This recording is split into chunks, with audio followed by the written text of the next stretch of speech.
Welcome back to in my channel education wonders. आज हम पढ़ेंगे 12th का first chapter the cold war era between two super powers classes. First,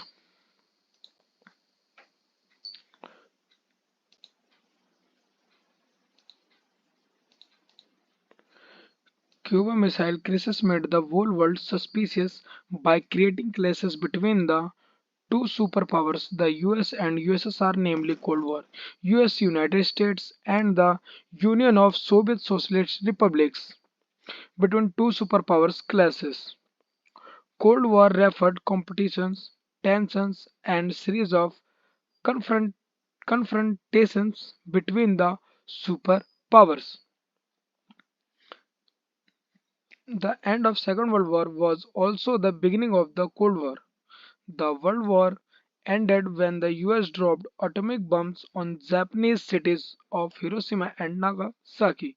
जो हमारा second world war था वो शुरू beginning of the cold war था।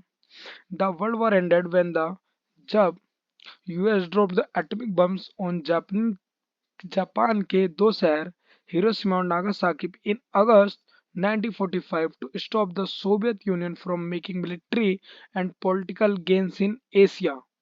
मतलब कि यूएस को रोकने के लिए यानी यूएसएसआर को रोकने के लिए उसने ये सब काम करा था, जिससे में उसका नाम था Soviet Union from making military and political gains in Asia. Both the powers became reluctant to initiate war to protect world from large-scale destruction, as they were aware that no political gains would justify the destruction of their societies. The greed of expansions of their spheres of influence divided the world into alliances. The US built Western Alliance, which formalized into three organizations, namely जो हमारा US था इस cold world war के बाद उसने US ने एक western countries की अलायंस बनाई, आपस में गुट बनाया उसने, विच फॉर्मलाइज्ड इनटू थ्री ऑर्गेनाइजेशन। जो यूएस ने बनाए थे अपने अलग अलग जो अपने ऑर्गेनाइजेशन बनाए थे। पहला था NATO, North Atlantic Treaty Organization. Second था South East Asian Treaty Organization, जिसको हम सीटो के नाम से भी जाना जाता है। थर्ड है सेंट्रल ट्रेटी ऑर्गेनाइजेशन है, जिसे हम सेंटो के नाम से भी जाना जाता है। But the Soviet union created eastern alliance. हमने पढ़ा कि जो यूएस था उसने वेस्टर्न अलायंस बनाए थे, बट सोवियत संघ ने कौन से बनाए थे alliance? Eastern alliance, known as the Warsaw Pact. Its principal function was to counter NATO's forces in Europe. वो इसलिए बनाया गया था, नाटो को इनकाउंटर करने के लिए वार्सा पैक्ट बनाया गया था। वो बनाया गया था सोवियत यूनियन के द्वारा, यानी United union of Soviet socialist republics, यानी यूनाइटेड स्टेट्स को टक्कर देने के लिए, यानी उसको सामना करने के लिए वार्सा पैक्ट बनाया था यूएसएसआर ने, ताकि वो नाटो की फोर्सेस को रोक सके। Smaller states joined either of alliance to get promise of protection, weapons and economic aid against their local rivals। उनको छोटे छोटे वादे किए गए, जैसे उनको क्या मिलेंगे, अलायंसेस में गुट मिलेंगे, वादे किए गए रक्षा करने के लिए, weapons and economic against their local rivals. Superpower required them to gain access to vital resource, military base to launch weapons and troops to spy on each other economic support. Despite of occurring crises in Korea, Vietnam and Afghanistan, both the superpowers behaved rationally, responsibly. However, since Cold War did not eliminate rivalries between the two alliances, mutual suspicions led them to an arms race। वो इनको धीरे धीरे वो बढ़ती चली गई, जिसमें arms race force बढ़ती चली गई। Both the superpowers understood that war might occur in spite of restraint to limit the destruction. They decided to collaborate in limiting certain kinds of nuclear, non-nuclear weapons through arms control by signing various treaty as Limited Test Ban Treaty, Nuclear Non-Proliferation Treaty, Anti-Ballistic Missile Treaty, SALT one SALT one START two, यानी जो बताया गया जिसके अंदर super powers दोनों क्या अपने बीच में वेपन्स को लेकर बहुत वो करने लगे, जिसमें नॉन न्यूक्लियर पावर्स को दोनों को लेकर दोनों आपस में सुपर पावर्स के बिटवीन क्लैशेस होने लगे, जिसके अंदर उन्होंने साइन करे कुछ वेरियस वेपन्स पे, जिसमें limited test ban treaty, nuclear non proliferation treaty, anti ballistic missile treaty, SALT two. फिर आता हमारा countries outside the two blocs known as NAM, यानी non aligning movement joined by decolonized countries of Asia, Africa, and Latin America played a crucial role in reducing Cold War conflicts to maintain peace and stability all over the world। उन्होंने शांति और समझदारी पूरे विश्व में बनाए रखने के लिए उन्होंने एक अलग से जो कुछ कंट्रियों ने अलग से डिकोलोनाइज कंट्रीज जैसे Asia, Africa and Latin America ने क्रूशियल रोल प्ले करा। उन्होंने एक मूवमेंट चलाया जिसके नॉन अलाइंग मूवमेंट था, जिसके अंदर उसके founder 5 founders of member of name were non alignment movement के 5 फाउंडर मेंबर्स थे, जिसमें योगा के यूगोस्लाविया के जोसेफ ब्राज टीटो एंड इंडिया से जवाहरलाल नेहरू एंड इजिप्ट से लीडर थे गमेल अब्दुल नासिर, इंडोनेशिया के थे सुकर्नो, घाना से थे वामे and क्रूमा।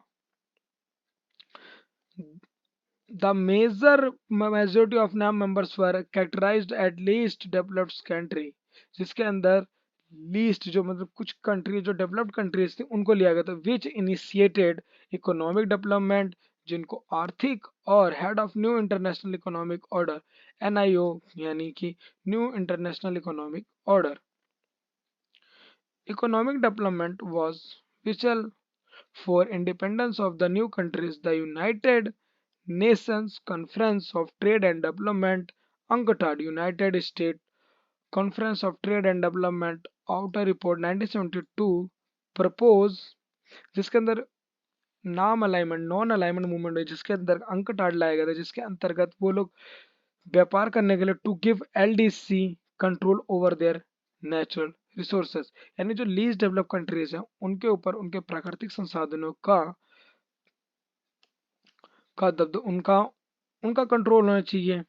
To make western market available to them, जो वेस्टर्न मार्केट है यानी कि जो सब वेस्टर्न मार्केट इसमें USSR थी वहां पर उनको मार्केट करने का अवेलेबल होनी चाहिए। To reduce cost of technology, जो टेक्नोलॉजी की प्राइसेस है उसको कम किया जाए। To provide a greater role in international economic institution, और उन सभी नॉन अलाइनमेंट मूवमेंट में आने वाले सभी देशों को कंट्रीज को अलग अलग शहरों विदेशों में उनको भी एक अलग उसमें में आर्थिक समस्याओं में एक उनकी भूमिका को महत्वपूर्ण निभाया जाए। India responded to growth of Cold Cold War in twofold. First, it stayed away from alliance। ये पहली बात, वो दूसरे जब युद्ध होने के बाद विश्व युद्ध के बाद अलग उन्होंने अलायंस बनाया था। Further it raised voice against newly decolonized countries becoming part of either the alliance, जो नई नई हो रही थी उनके लिए। नाम served India's interest also to participate in international decision and maintained balance between the two superpowers। जो इंडिया ने एक अलग ही मतलब अलग भूमिका निभाई थी दोनों दोनों सुपर पावर्स के बीच में, ना वो यूएस की तरफ था ना USSR की तरफ। Is between the both balance between the both two powers। India's policy was criticized on grounds of possessing contradictory posture, signed Treaty of Friendship with USSR in August 97 for 20 years। तो इसी बीच भारत की कुछ policy थी जिसमें USSR के द्वारा उन्होंने sign किया था 20 ईयर्स के लिए। The Indian government views that India needed diplomatic and military support during Bangladesh crisis। जब बांग्लादेश में कार्य बांग्लादेश में हमला हुआ या फिर उसके जो बांग्लादेश में हुए मुद्दे और कारणों की वजह से बांग्लादेश इंडिया को बांग्लादेश से निपटारा के लिए मिलिट्री की आवश्यकता पड़ी थी। That in any case that treaty did not stop India from living good relations with other country including the US. जो इस यूएसएसआर के मिलने के बाद इंडिया ने स्टॉप नहीं करा किसी के साथ भी अपने रिलेशन किसी भी संगठन में नहीं करा।